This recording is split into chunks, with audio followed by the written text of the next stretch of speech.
Good morning. For a devotional this morning, I want to look at the parable of the Pharisee and the tax collector.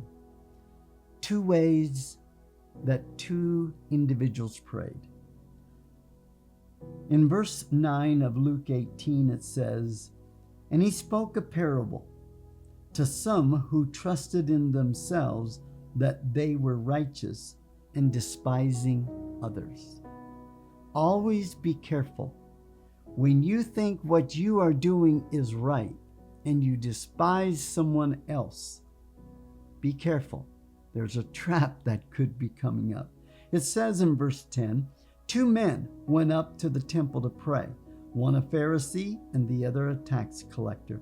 The Pharisee stood and prayed thus with himself, "God, I thank you that I am not like other men. I don't extort, I'm not unjust, I'm not an adulterer, nor am I a tax collector. I fast twice a week, I give tithes of all that I possess." And the tax collector, who stood afar off, would not so much as raise his eyes to heaven, but he beat his breast, saying, "God, be merciful to me, a sinner." I tell you, this man went down to his house justified rather than the other. For everyone who exalts himself will be humbled, and he who humbles himself will be exalted. Humility is something I choose to do.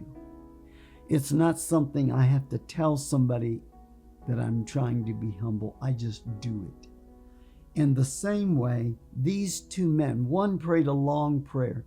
You know, there was a time that I used to think the longer I prayed, the louder I prayed, the more spiritual I must be. But a tax collector recognized in the presence of God, I can't even lift my head. But when I humble myself, then in my weakness, he will make me strong. I see who I am. Be like the man who seen that he was like a tax collector. Didn't justify, didn't think himself of anything special, but he humbled himself and said, "God, have mercy upon me." Wish you a great day.